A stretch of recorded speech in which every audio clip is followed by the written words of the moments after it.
Hey everyone, it's Allie and we're back with another build guide. Now today we're going to be talking about a build I never thought I'd play or consider, but this build is, well, it's something else. Not only is it unbelievably tanky, potentially straight up beating the Warlock Veil abusers in tankiness, but it's got some really insane single target damage that I was really surprised about, and well, it's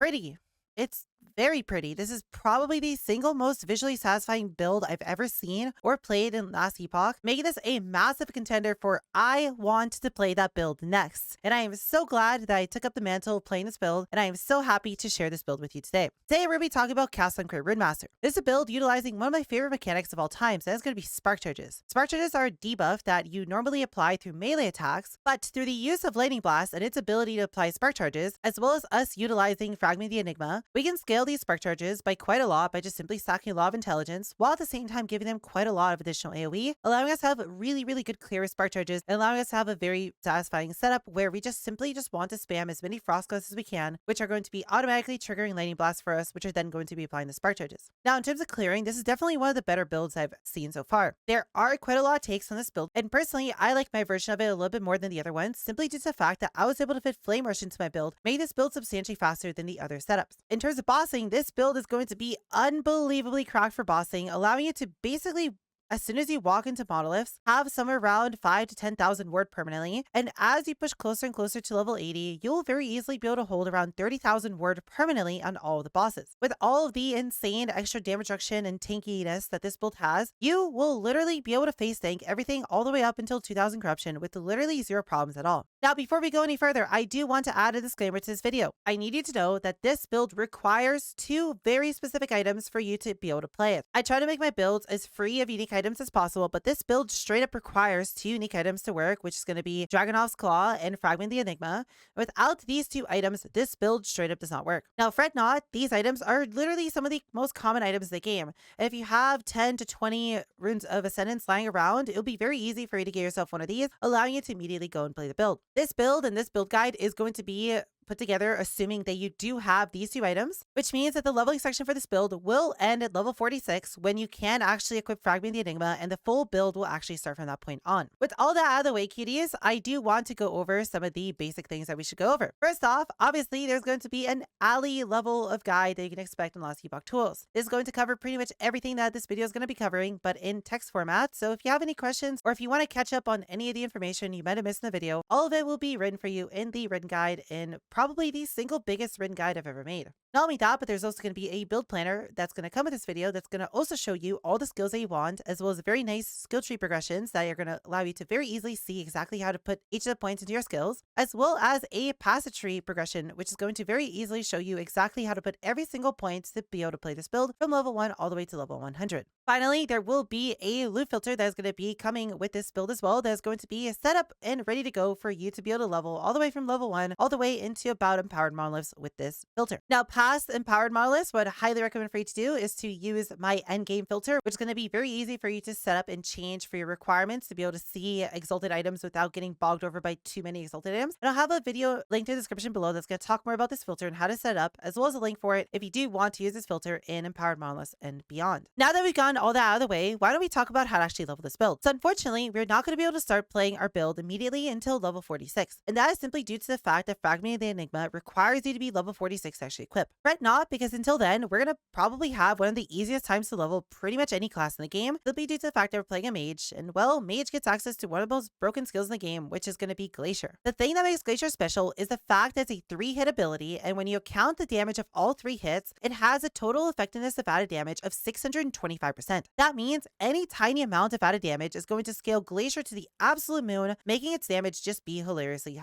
high. Because of this, you'll have pretty much no issues actually leveling, but the only thing to mention here about Glacier is the fact that it's just an absolute mana hog. Because of this, we're going to have to pair Glacier up with Mana Strike, which is going to be the filler that we're going to be using anytime we actually need mana. Now, the thing is, for most of your running around through each different zone as you're leveling, you're realistically only going to want to just clump up a pack, shoot one Glacier toward it, and it's most likely going to kill the majority of pack, and you're just going to move on to the next pack. That means you're not going to really have mana problems that often because you're mostly just running from pack to pack to pack, which is going to give you your mana regen enough time to actually give you enough mana to cast this Glacier. But if you do ever run out of mana mana, Mana Strike is there to save you. As I mentioned, Glacier has an amazing effectiveness of added damage, which means you're going to want to really make sure you keep upgrading your wand or your scepter as much as possible, because the higher tier versions of wands and scepters are going to have substantially higher spell damage rolls than the previous tiers of it. Once we are level 5, we're going to immediately specialize into Glacier. In terms of Glacier tree, all we're going to want to do is immediately put 4 points into Breaking Point, which is going to give us a lot of added damage and a lot of mana efficiency, making Glacier a little bit easier to spam. And then following that up with 1 point in Greater Destruction, which is going to give the large explosion substantially more damage, which is where all of our damage is actually coming from, followed by 4 points in Mortis's Bane, as it's going to give us a lot of damage against rares and bosses on all 3 hits of our Glacier, followed by going back to Greater Destruction and putting 3 more points into it to max it out. And by this point, once we have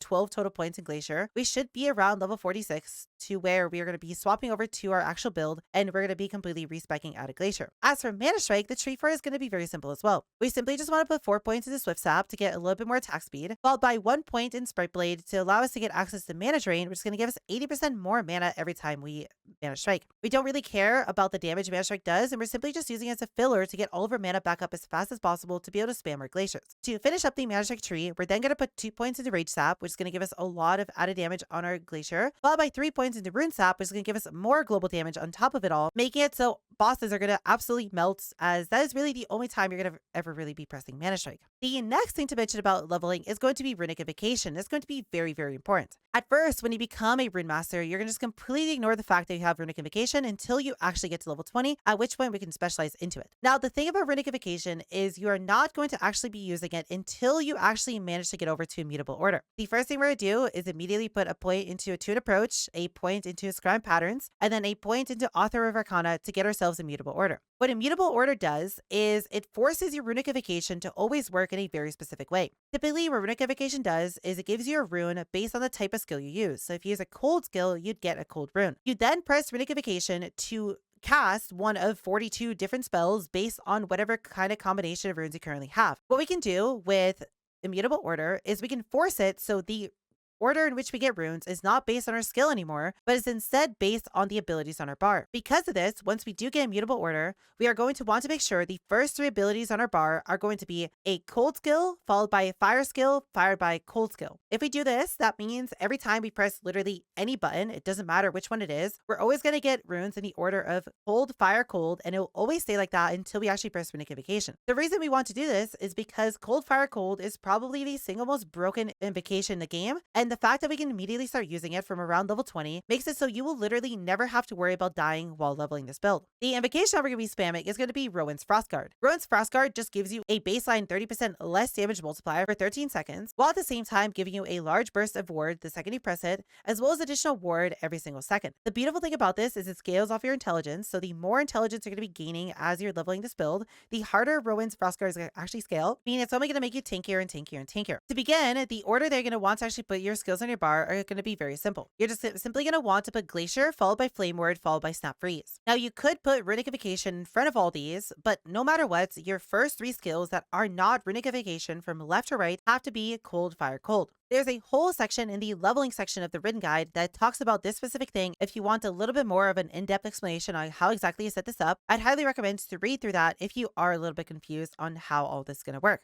The last final things that we need to talk about leveling is that at level 35, you're going to get your 4th specialization slot, which you're going to save for Frostclaw, and you're simply just going to follow the build planner for the order in which you're going to pick up all of your points in it. But you're not going to be pressing Frostclaw until we get to level 46. It's simply just there for it to soak up experience and to be the proper level once you actually are ready to actually use it. Finally, at level 46, we are going to finally be able to put on Fragment the Enigma, and that's when we're going to finally swap over to our build properly. At this point, we're going to be respecking out of Glacier and Mana Strike, and we're going to be respecking over into Lightning Blast and Flame Ward. These trees are simply just going to be the same trees that are going to be in the build planner. And the important thing here is as soon as you put on Fragment the Enigma, and as soon as you have enough points in Lightning Blast to get Cloud Answer and Mortal Capacitor, this build is just going to immediately get super silly and just basically delete the whole game with you just being able to stare at some of the prettiest skills in the game. Now, the next thing I want to talk about is going to actually be the skills themselves. So the first thing we should discuss is going to be Frostclaw. Now, Frostclaw is going to be the bread and butter of this whole build. What it's going to do is it's going to shoot out a bunch of different projectiles, and because you have Volley of Glass, every single projectile is going to actually be able to attack on its own, meaning that each projectile can proc Dragonoff's Claw. Dragonoff's Claw is where all of our build is going to be based around, as we're just simply going to be spamming a bunch of Frostclaws, which are then going to be spamming a bunch of Lightning Blasts for us, which then through Cloud Answer are going to be proccing Spark Charges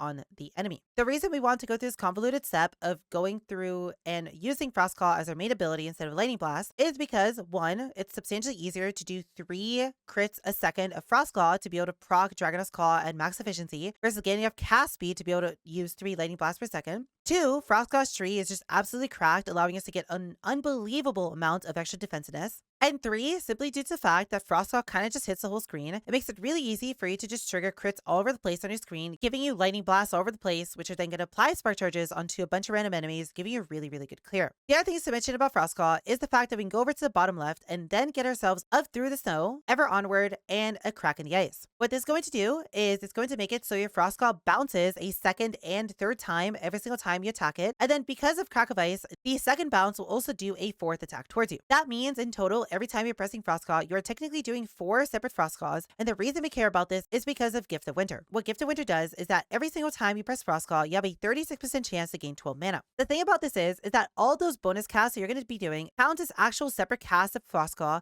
meaning every single time you press Frost Claw, you have 4 separate 36% chances to get 12 mana back on cast. This means that it's very easy for you to always be mana positive, and this is very important due to the fact that Frost Claw just costs way too much mana for us to realistically be able to handle it. We are going to be picking up points such as Spark of Celerity, which is going to give us quite a lot of mana efficiency, and we're going to be picking up Frozen Rain as well. And on top of all this, we're going to also be getting ourselves idols, which are going to have Frost Claw mana efficiency on it, but if it wasn't for the 3 additional Frost Claws that we're going to be actually doing, we would never be able to actually sustain the total mana cost of the skill. The final thing to mention about Frost Claw is it's going to give us a busted amount of ward just on its own through Shiver Shell. Shiver Shell is going to give you 12 ward every time you cast it, and that also counts for the additional bounces that you do, meaning that every single time you press Frost Claw, you're just going to immediately be gaining 40 ward. Finally, to pair all this up, we are going to be taking Flame Rush as our mobility skill. Now, we have to take Flame Rush because we need to have a way to brand enemies for Celestial Doom to actually do something. Flame Rush has the point Branding Cold, which allows us to apply brand and subjugation onto enemies. It's going to be the way that we actually apply brands for all the brand related things on our pathway. Now, the thing is, for clearing, you're not going to care about this because you're going to do so much damage anyways. That's pretty much irrelevant, but this is going to be very important for bosses, and we'll talk about how to actually apply brand and subjugation through Flame Rush when we go over the gameplay section of this build. The TLDR of how this build is going to play in practice is going to be very simple. All you have to do is simply just Flame Rush around as your mobility skill,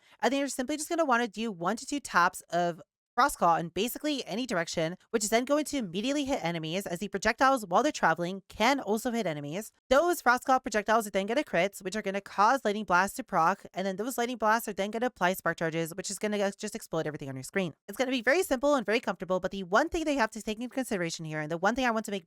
painfully obvious to you, is that if you were to hold down your buttons for this build, you will run into mana problems. The mana in this build is mostly solved through a pair of boots called Foot of the Mountain. And Foot of the Mountain gives you reduced flat mana costs on all of your abilities, assuming you're standing still. Well, for monoliths, we're never going to really be standing still, and because of that, our mana problems in Frost Claw could potentially be so bad that we actually do run out of mana. The way we're going to be accommodating for this is that you have to adjust your playstyle, and you have to not think of this build as a build where you're going to be holding down Frost Claw and doing tens of Frost Claws per second while echoing. Instead, you're just going to be tapping 1 or 2 Frost Claws in the direction of a pack and then just moving forward. You realistically don't need anything more than 1 to 2 Frost Claws, as just those Frost Claws and the Spark Charges they apply is going to be more enough to take out any pack. For any sort of rare monster or any sort of monster that is going to actually live for quite a long time, you are going to want to plant and hold down Frost Claw for a second or two without moving, which is going to be completely fine given that this build is going to basically never be able to actually die. Now for bosses, your playstyle for bosses is going to be something relatively close, except you're just never going to move. The thing I want to talk about here is going to be all the defensive layers that this build actually has, which is a absolutely cracked amount of defenses in one single build. First off, we are going to be having 8% less damage taken from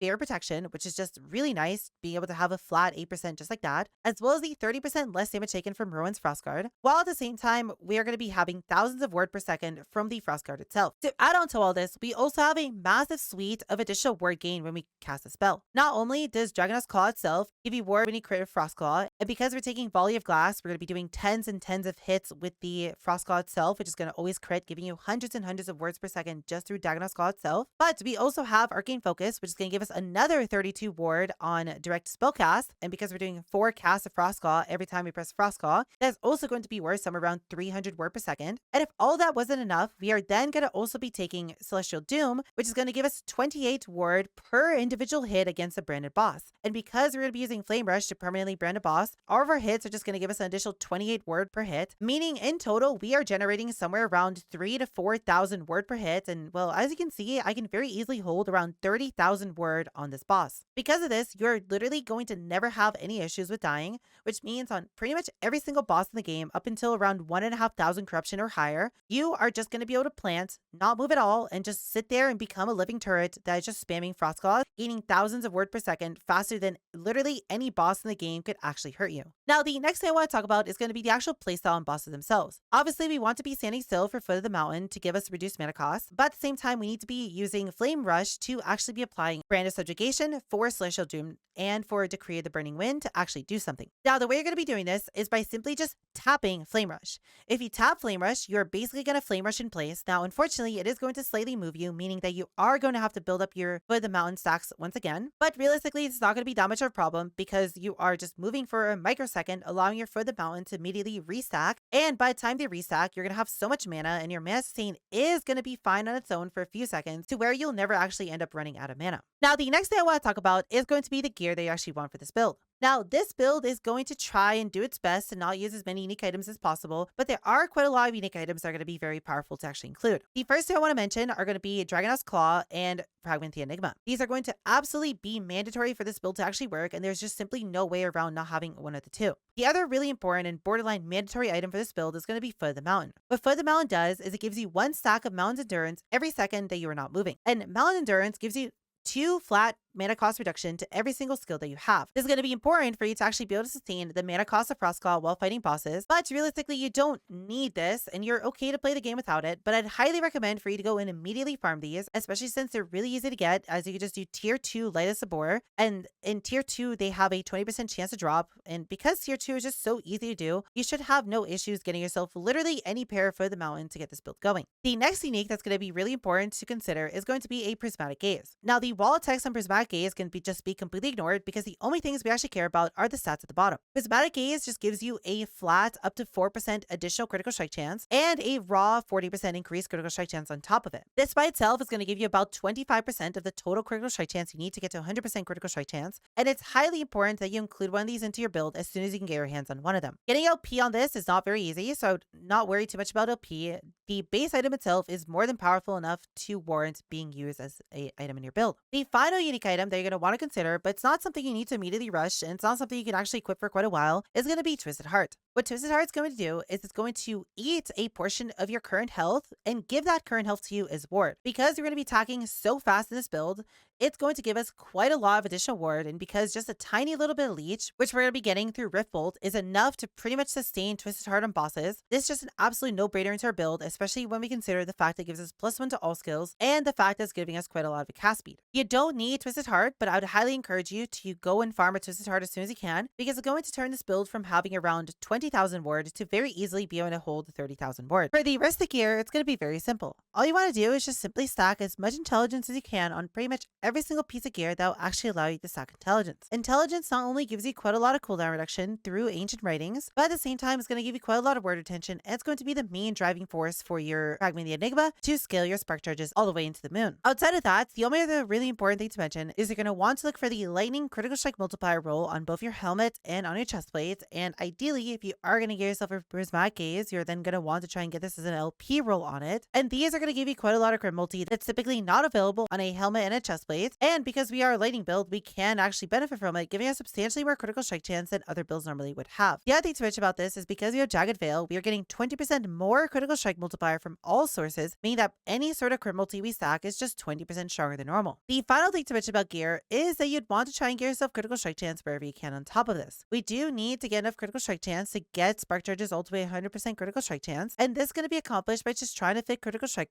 chance wherever you can fit on some of your gear. Finally, for any of the suffixes on your gear, you're going to try to put as much health as you can everywhere, as health is going to be the most important role, especially because Twisted Heart is going to then take all of your health and convert it into ward for you, giving you effectively more ward by stacking health. The thing to mention here is that this build basically has no issues with resistances, making it very simple for you to actually get res cap by you only needing maybe a roll or two here and there on any of your gear to actually get those resistances you're missing. And because this build only requires 2 very specific idols, you have quite a lot of space on your idols to actually fit in any sort of resistances that you need. The idols that we want in this build are going to specifically be 2 ornate glass idols. They're going to have mana efficiency with Frostclaw on them. The prefix is the single most important thing on here, as we really need a high mana efficiency roll to not have any sort of mana problems. But ideally, if you were to get yourself a suffix, you'd either want to get yourself mana spent gained his ward, or instead, you could potentially look for percent increased armor. The rest of your idols can honestly be whatever you want, and the idols in this build guide are going to be left completely open just to showcase you that you don't need anything and you can fill it with literally anything. Ideally, what I might recommend if you are struggling a little bit to fix your resistances is to add in some resistance idols based on the type of resistance that you need. And if there's nothing at all that you need, I would recommend to spam as many small Lagonian idols everywhere you can to get yourself a bunch of additional health and ward retention, as those are going to be the most powerful stats in terms of making you tankier. With all that said, that pretty much should be everything that you need to know to be able to play this build and have no issues pushing at least a few hundred corruption with basically your eyes closed. If you have any questions on anything that we talked about here, feel free to leave a comment below the video and I'll try to help you as soon as I can. I also stream on Twitch every single day, so feel free to come by Twitch and ask me your questions there. I'll be more than happy to answer them for you live as well. If you simply just want to come by Twitch and be a part of our community or just watch me play this build, as I'll be playing this build pretty much for the rest of the season, feel free to come by and come hang out with all the other cuties. With all that said, I hope you enjoy the rest of your day and I hope to see you cuties in the next video.